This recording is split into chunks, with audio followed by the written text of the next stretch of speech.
Assalamualaikum warahmatullahi wabarakatuh.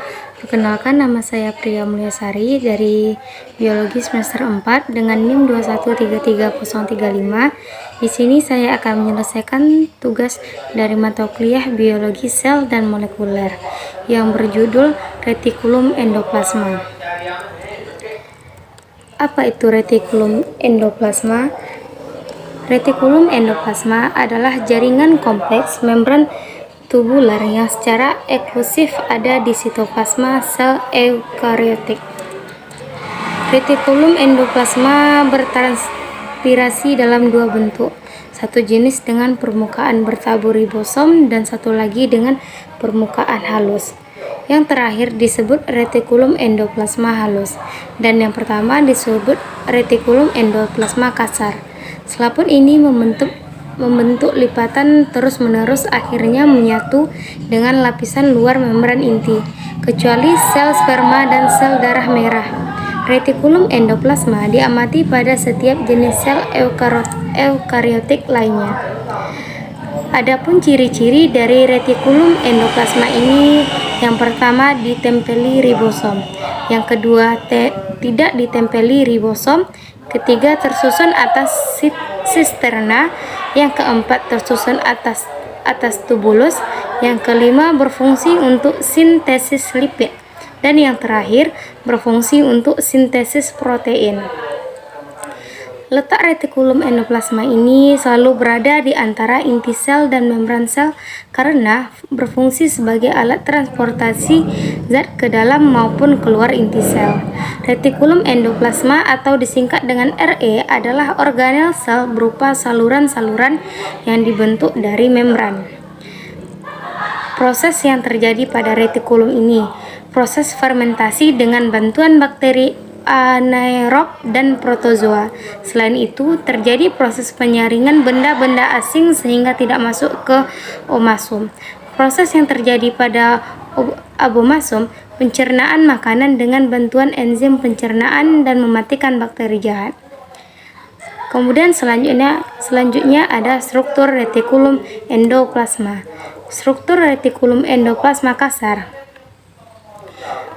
dinamai demikian karena penampilannya. Ini adalah pelapisan kantung pipih yang terhubung yang memiliki beberapa ribosom di permukaan luarnya. Oleh karena itu namanya disebut dengan endoplasma kasar. Ini mensintesis dan mengeluarkan protein di hati, hormon dan zat lain di kelenjar. Endoplasma kasar ini menonjol dalam sel di mana sintesis protein terjadi atau seperti hepatosit. Kemudian struktur retikulum endoplasma halus. Retikulum endoplasma halus di sisi lain tidak memiliki ribosom. Retikulum endoplasma halus memiliki bentuk tubular. Ini berpartisipasi dalam kondisi produksi fosfolipid, lipid utama dalam membran sel dan sangat penting dalam proses metabolisme. RE harus mengangkut produk RE kasar ke organel lainnya, terutama aparatus Golgi. Kemudian retikulum endoplasma melakukan beberapa fungsi, yaitu bertanggung jawab untuk produksi dalam sekresi hormon steroid. Kemudian ini juga bertanggung jawab untuk sintesis lipid esensial seperti fosfolipid dan kolesterol. Ini bertanggung jawab untuk metabolisme karbohidrat. ER melepaskan ion kalsium yang diperlukan untuk sistem saraf dan sistem otot. Kemudian fungsi retikulum endoplasma kasar. Sebagian besar fungsi RE kasar berhubungan dengan sintesis protein. Retikulum endoplasma kasar juga memainkan peran penting dalam pelipatan protein. Juga memastikan kontrol kualitas atau mengenai pelipatan protein yang benar. Fungsi terpenting kedua setelah sintesis protein dan pelipatan protein adalah pemilihan proteinnya. Kemudian fungsi retikulum endoplasma halus. RE halus bertanggung jawab untuk sintesis lipid esensial seperti fosfolipid dan kolesterol.